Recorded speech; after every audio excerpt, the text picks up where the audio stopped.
मध्य प्रदेश में आपका स्वागत है। मैं हूं आपके साथ विवेक पांडे। लोकसभा चुनाव को लेकर जल्द ही मध्य प्रदेश में कांग्रेस और बीजेपी प्रत्याशियों की पहली सूची का ऐलान हो सकता है। उससे पहले वचन पत्र को लेकर बीजेपी और कांग्रेस जनता तक पहुंचने की कोशिश में जुटी है। बीजेपी ने आज अपना चुनावी कैंपेन लॉन्च कर दिया। 29 लोकसभा क्षेत्र में सुझाव पेटी भोपाल से भेजी गई, जहां पर प्रत्येक वर्ग से सुझाव लिए जाएंगे और उन पर सुझावों के आधार पर बीजेपी अपना वचन पत्र तैयार करेगी। कुछ इसी तरह से कांग्रेस भी जनता से जुड़कर जनता के सुझाव लेकर अपना वचन पत्र तैयार करना चाहती है। कांग्रेस ने अपने जिला अध्यक्षों से कहा है कि वो अपने कार्यकर्ताओं के माध्यम से युवा, महिला और बुजुर्ग मतदाता तक पहुंचें और उनसे उनकी मन की बात को जानने की कोशिश कर संगठन तक पहुंचाएं। युवा, महिला और बुजुर्ग मतदाताओं के सुझाव के बाद वचन पत्र को तैयार किया जाएगा। लोकसभा चुनाव को लेकर बीजेपी जहां कांग्रेस का सुपड़ा साफ करने का मन बना चुकी है, वहीं कांग्रेस इस लोकसभा चुनाव में 6 से 8 सीटों पर दमदारी से चुनाव लड़कर उन्हें जीतने का दावा कर रही है। बीजेपी प्रदेश अध्यक्ष वी.डी. शर्मा का कहना है कि हम सभी के सुझावों को साथ लेकर उसके आधार पर अपना वचन पत्र तैयार करेंगे, जिस पर कांग्रेस सवाल कर रही है कि बीजेपी ने पहले जो वादे प्रदेश की जनता से किए थे उन्हें पूरा करे, बाद में दूसरी बात करे। इसी मुद्दे पर विस्तार से बात होगी। कुछ मेहमानों को आपके साथ जोड़ेंगे। अब आप सुनिए पूरे मामले पर किस तरह से हो रही है सियासी बयानबाजी।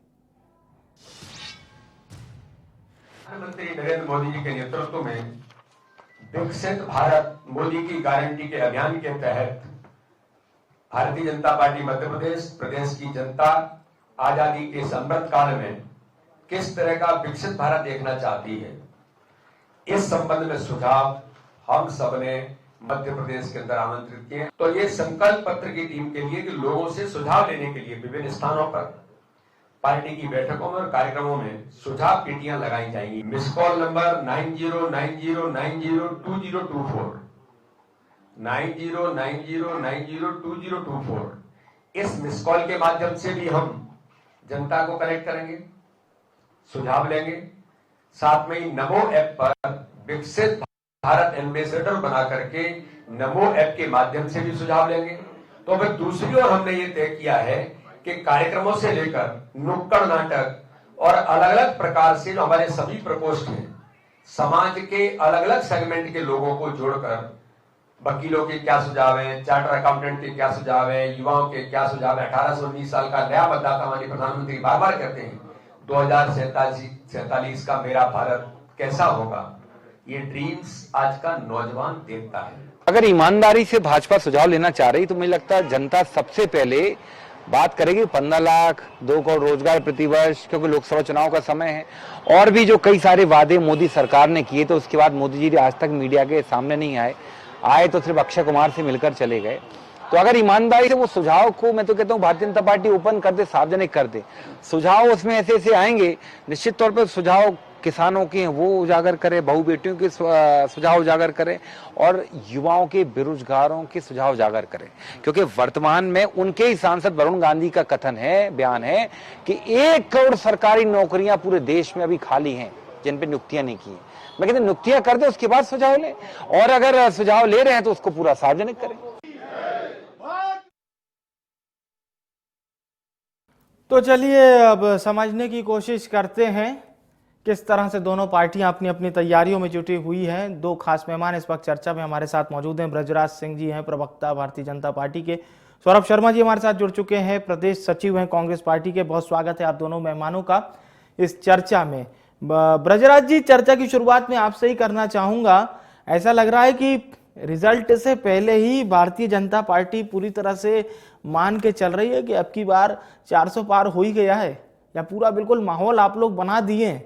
अभी मतदान प्रक्रिया तो थोड़ी दूर है, पर माहौल एकदम भारतीय जनता पार्टी ने बना दिया है। देखिए, मैं विधानसभा चुनाव में भी कहता था और अभी भी कह रहा हूं, हम आश्वस्त होने वाले लोग नहीं हैं।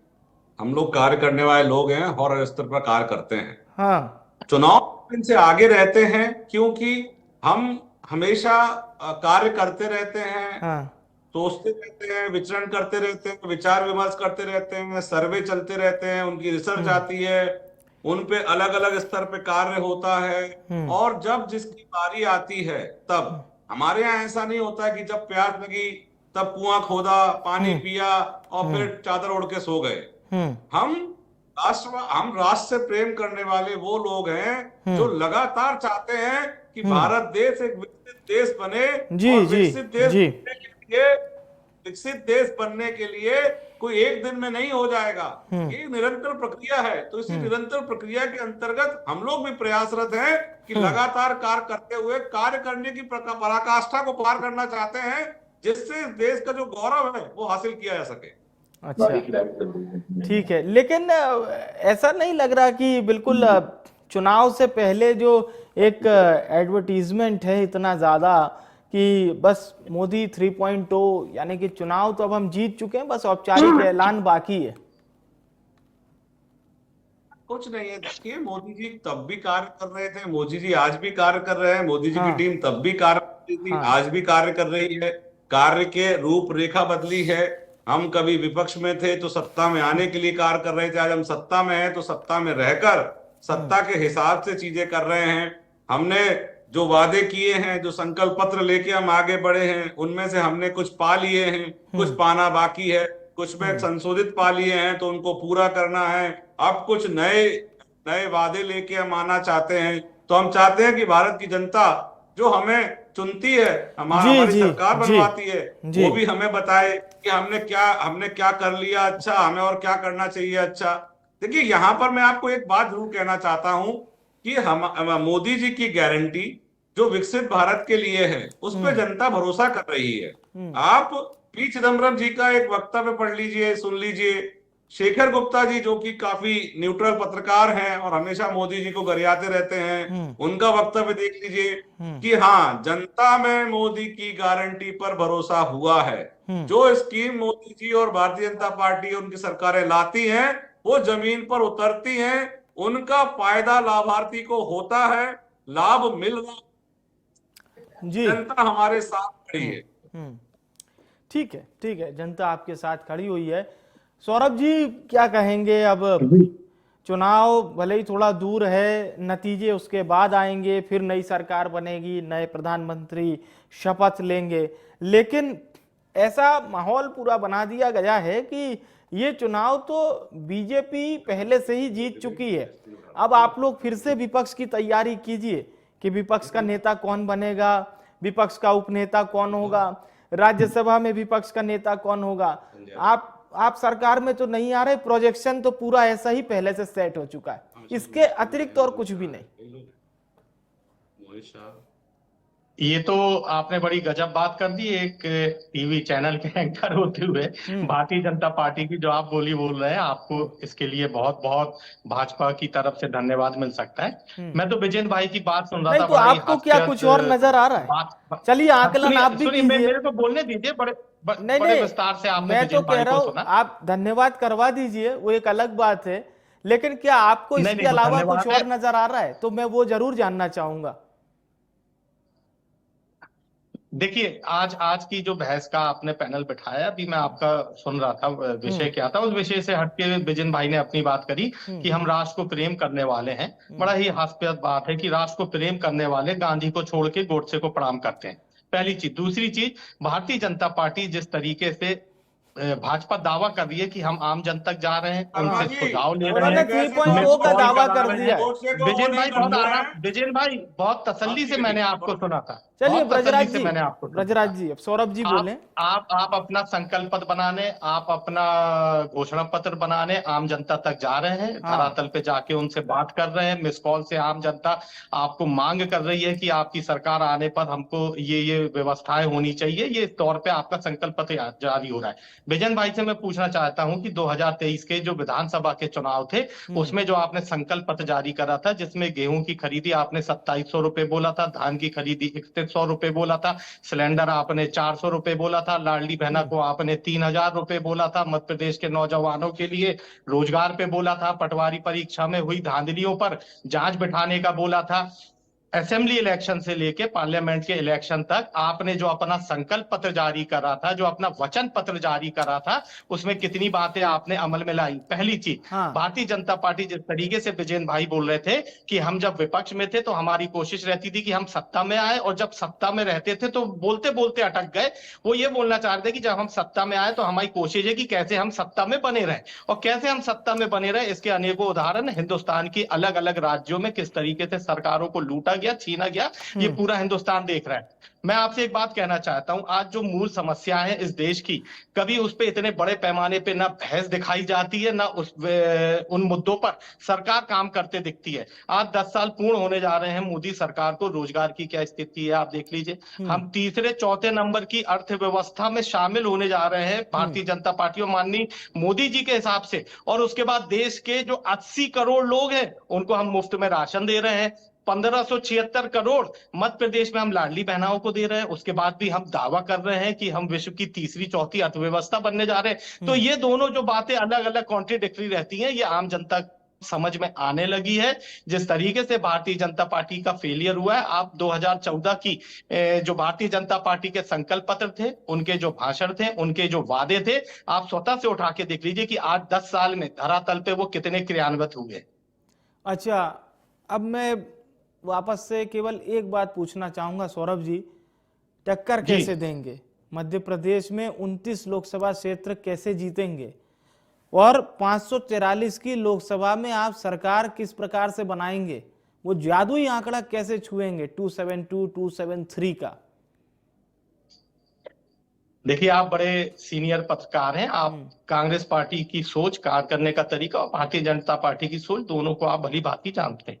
कांग्रेस पार्टी कभी अब की बार 200 पार, 400 पार, 300 पार, 250 पार नहीं करती है। कांग्रेस पार्टी ने एक मजबूत विपक्ष को इकट्ठा करके इंडिया अलायंस का एक फॉर्मूला दिया है, और उस फॉर्मूले के आधार पर हमारे जितने भी विपक्षी साथी हैं, जहां जहां पर भी जिस जिस सूबे में उनकी उपस्थिति है, वहां पर उस हिसाब से हम लोगों का अलायंस आगे बढ़ रहा है। और मैं आपको बता रहा हूं, आज तो भी देश में इंडिया अलायंस एकजुट है आपका? पूरा इंडिया अलायंस जो अलग अलग जगह, पटना में, मुंबई में जो एकजुट हो रहा था, वो एक साथ चुनाव लड़ रहा है?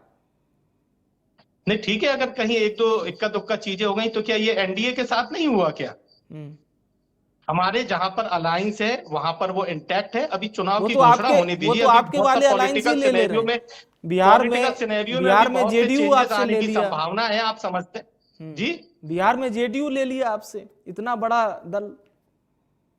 नहीं, ले लिया तो कोई खास फर्क नहीं पड़ रहा है, कोई खास फर्क नहीं पड़ रहा। जो हमारी विचारधारा से, हमारी लड़ाई से, हमारे जंग से सहमत है, वो इंडिया अलायंस के साथ आएंगे, और आप देखेंगे बहुत मजबूती से इंडिया अलायंस इस लोकसभा चुनाव को लड़ने जा रही है, और हिंदुस्तान में इंडिया अलायंस की सरकार बनने जा रही है। और मध्य प्रदेश में कितनी सीट कांग्रेस ले आएगी? मतलब आपका बार बार बोल रहा हूँ, हम लोग कभी आंकड़ों पे गए, कभी कोई भी आप कांग्रेस पार्टी का बयान उठा लीजिए कि अब की बार 20 पार, अब की बार 15 बार। वो तो भारतीय जनता पार्टी के साथ ये इत्तेफाक होता है। छत्तीसगढ़ पहुंचते हुए उन्होंने बोल दिया अब की बार 200 पार, फिर पता चला छत्तीसगढ़ में चर्चा फिर लंबी हो जाएगी। फिर वहां से निकल के वहां से निकल के एक बार पेट्रोल पंप के सामने ने बोला अब की बार 200 पार। तो आम जनता को लगा कि यहाँ पर 200 पार है, कर्नाटक में बोल दिया था तो वहां सरकार चली गई। मैंने विधानसभा चुनाव में भी आपके शीर्ष नेताओं के बयान सुने थे, कोई 150 का आंकड़ा बता रहा था, कोई 140 का, तो वो भी चीजें हमें याद रखनी चाहिए। चलिए ब्रजराज जी, अब मेरा सवाल सीधा आपसे, सौरभ जी से बहुत सवाल कर लिया, अब आपसे सीधा सवाल ये कि ये कॉन्फिडेंस कैसे, अब की बार 400 पार, अब आप 400 सीट अगर ले आए, आपकी पार्टी, आपका अलायंस, तो सरकार तो आपकी बन गई, इसमें कोई दो राय नहीं है। लेकिन फिर विपक्षी पार्टी ये कह रही है कि ये कैसे अपने मुंह मियां मिट्ठू वाले दावे की जा रही है, बीजेपी काम करने के बजाय पहले से ही डिक्लेयर कर दिया। बात बताइए माननीय, कि जब तक आप लक्ष्य तय करके उस पर कार्य नहीं करेंगे जी, तो क्या गारंटी है कि लक्ष्य को प्राप्त कर लेंगे आप? कांग्रेस पार्टी तो जनता के भरोसे चुनाव लड़ती है, इसलिए आंकड़ों को तय नहीं कर पाती। नहीं, जनता के भरोसे तो आप भी है ना, आपको भी जनता के भरोसे नहीं लड़ा जाएगा तो ईवीएम के भरोसे लड़ा जाएगा क्या विजेंद्र भाई? ठीक है, हम लोग तो जनता पे विश्वास करने वाले दल हैं। मध्यस्थता मुझे करने दीजिए।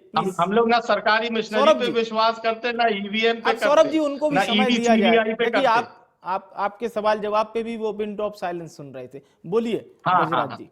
बोलिए। और शर्मा जी, अगर मैं कटुता से बात करने लगूंगा तो पसीना आ जाएगा, इसलिए मेरा नम्र निवेदन है नहीं, मैंने कि बहुत मुझे इनके बहुत बहुत सवालों का सज्जनता जवाब से दीजिए। आपकी बात पे बोल रहा हूँ। अगर मैं चलिए, सरकाजम और कटुता से बात करने लगूंगा तो आपको पसीना आ जाएगा, विश्वास कीजिए। मेरा चलिए पहली चलिए बार आपका ब्रजराज जी, आप मिर्ची अपनी पड़ा बात है, रखिए, चलिए। लेकिन मैं इनकी नहीं, जवाब मैं का बिल्कुल जवाब देता संयम हूँ में बात कर रहा कि हूँ। आपको हो बाल की सकता है खाल कि को, आपको हो सकता है बाल सुनने की की खाल आदत ना को, हो। ठीक है, बाल बोलिए। हाँ की खाल को निकालने की जो आप लोगों की आदत है, इसी वजह से जी। आपको जनता ने दिन दिखाए हैं। करना कुछ नहीं, कहना सब कुछ, हम्म झूठ का प्रोपेगेंडा बनाना और उससे आगे बढ़ जाना। और जनता को अब जब हमारी गारंटी में भरोसा हो रहा है तो आपको मिर्ची लग रही है। हम भी वो जनता के भरोसे गारंटियां वही काम बोलो करते जो हैं, मध्य प्रदेश हम में भी जनता के गारंटियां दी भरोसे गई काम थी करते हैं। विजेन शर्मा भाई। साहब, मैं आऊंगा विजेन आपके भाई, पास। जो शर्मा 2700 साहब, की आऊंगा आपके पास, गेहूं आप खरीदी सुनूंगा की हम पूरी भी बात। गारंटी जनता के थी, भरोसे काम करते हैं 400 का शर्मा जी, सौरभ जी। सिलेंडर था, शर्मा जी, सौरभ वो शर्मा जी, जी, हम भी गारंटी का जनता क्या के हुआ? भरोसे काम करते हैं सौरभ जी, हम भी जनता के भरोसे जी काम करते हैं।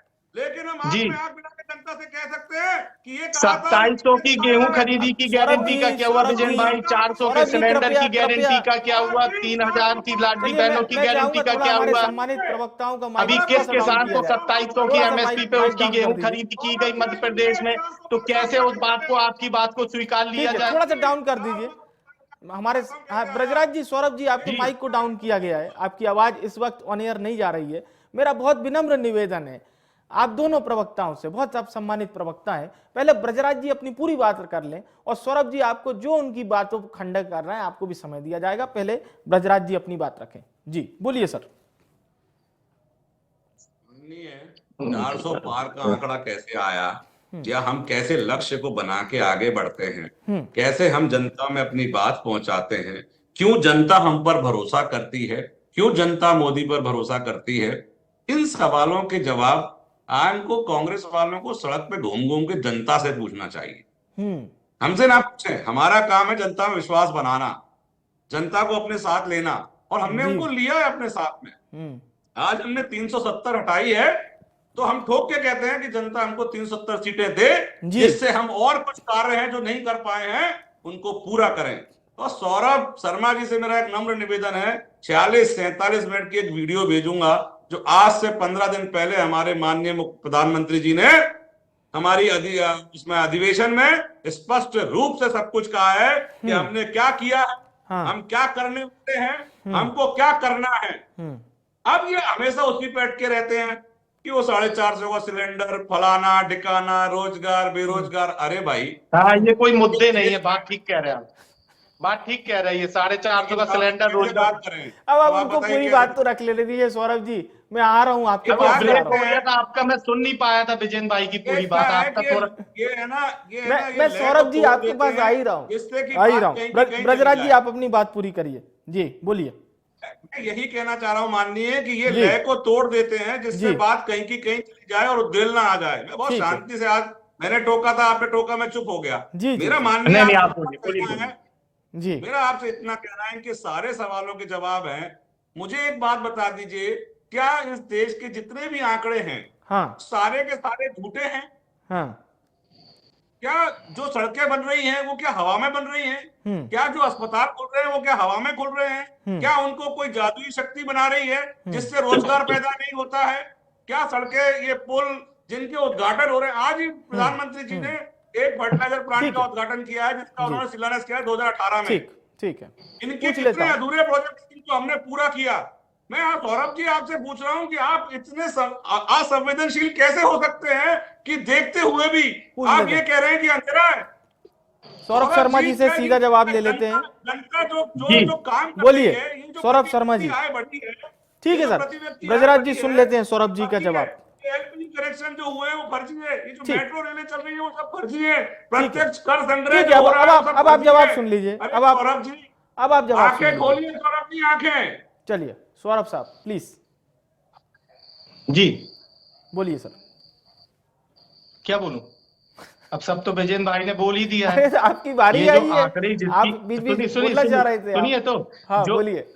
सुनिए ना, जो आंकड़ों की बात कर रहे हैं आप इस इकोनॉमिक्स को आप समझ सकते हैं कि एक तरफ हम तीसरी चौथी अर्थव्यवस्था बनने जा रहे हैं, लगभग 140 करोड़ की आबादी में 80 करोड़ लोगों को हम मुफ्त में राशन दे रहे हैं। तो उस बात को स्वीकारा जाए कि हम डेवलपिंग नेशन है और डेवलप्ड होने वाले हैं, कि हम अभी भी गरीबी से उलझ रहे हैं। एम्प्लॉयमेंट के क्या आंकड़े हैं ये आपके सामने है। जहां तक रोड की बात कर रहे हैं, रोड के जो हमारे विजेंद्र भाई बात कर रहे हैं, क्या ये रोडें सतत प्रक्रिया में पहले नहीं बनती थी क्या? दूसरी चीज अब मैं बता रहा हूँ, सबसे बड़ा जो आज इस समय इस हिंदुस्तान में चुनौती है वो है बेरोजगारी की। 140 करोड़ का देश है और हमारा युवा देश है, उसमें आप रोजगार के आंकड़े कुछ भी दें, धरातल में आप जाके देखें कि नौजवानों के पास नौकरी है कि नहीं है। बात सिर्फ ये है कि भारतीय जनता पार्टी निरंतर चुनाव जीतती जाए, कोई दिक्कत नहीं। कांग्रेस पार्टी ने कभी जीत हार के पे समझौता नहीं करा है, लेकिन बात यह कि जिस संकल्प के साथ आप चुनाव में उतरते हैं, जो संकल्प आप आम जनता के बीच रखते हैं। अभी हमारे भाई साहब बोल रहे थे कि ले दे के वही बात हो जाती है, सिलेंडर क्या ले दे के सिलेंडर की बात नहीं होनी चाहिए। आदमी का घर का बजट बिगड़ रहा है, क्या रोजी रोजगार की बात नहीं होनी चाहिए? किसान मर रहा है, आपने 2700 रुपए गेहूं खरीदी बोला था, आप 2700 नहीं दोगे, आप उस पर बात नहीं करोगे। आप बताओगे कि रोडें बनी। अरे जब आदमी विकास व्यक्तियों के लिए होता है, जब रोडें बना दोगे, आप सब बना दोगे और आदमी का ही विकास नहीं होगा, रोडों पे चलने कौन वाला है? निसंदेह ये सब सतत प्रक्रिया में चलने वाले विकास के कार्य होते हैं, रोड बनना, पुल बनना। मैं तो ये बोल रहा हूँ, भारतीय जनता पार्टी ने आज रोडों की दुहाई दे रहे हैं। कैसा इस 10 साल में कौन सा ऐसा बड़ा सरकारी उपक्रम बना दिया जो कांग्रेस पार्टी की देन थी, जिसको ये बेच रहे हैं? सर, आप देख रहे हैं किस तरीके से जितने सुनिए और बहुत बड़ा मुद्दा बता रहा हूँ, इस देश की जो इकोनॉमी डिस्टर्ब हो रही है, मेरे पास कॉल आ गई है, जो ऊपर का तबका है, मैं धन्यवाद करूंगा हमारे दोनों मेहमानों का, ब्रजराज जी, सौरभ जी, शुक्रिया चीन के ऊपर हमारे साथ बड़ी बहस का हिस्सा बनने के लिए। बहुत महत्वपूर्ण बात पूछी गई, पूछा ये गया बीजेपी से, अब की बार 400 पार का नारा कैसे दे दिया? कांग्रेस से पूछा गया कि आप क्या नारा दे रहे हैं? कांग्रेस ने कहा कि हम नारा नहीं देते, हम चुनाव में जाते हैं और कभी भी इस तरह का नारा देकर नहीं जाते। कांग्रेस के सामने वो पार्टी है जिसने पहले से ही डिक्लेयर कर दिया है अब की बार 400 पार। अब की बार 400 पार का मतलब क्या है? 543 लोकसभा क्षेत्रों में अकेले 400 लोकसभा क्षेत्र जीत जाना और बचे 143 लोकसभा क्षेत्रों में बाकियों का सम्मिश्रण। अगर बीजेपी एनडीए 400 पार हो गए तो फिर 143 में बाकी शामिल होंगे। कांग्रेस का सिर्फ और सिर्फ यह कहना है कि इंडिया अलायंस इतना मजबूत है कि वो एनडीए को पटकनी दे देगा। पर कांग्रेस ये भूल गई कि जब कांग्रेस पटना में इंडिया अलायंस की मीटिंग चल रही थी, उस वक्त कितने सदस्य थे, मुंबई में कितने सदस्य थे और अब कितने सदस्य हैं, और जो हैं वो किस तरह के बयान दे रहे हैं, यानी कि पहले में और अब में कितना अंतर है? क्या कोई इसका एनालिसिस करता है, या हर बार की तरह 3-4 विषय बना दिए जाएंगे, ईवीएम हैक, लोकतंत्र की हत्या वगैरह वगैरह, उसके बाद चुनाव कोई भी जीते बयान इसी तरह के आएंगे? तो क्या यह पटकथा पहले से लिख दी गई है? बीजेपी द्वारा अब की बार 400 पार और कांग्रेस द्वारा, जैसा कि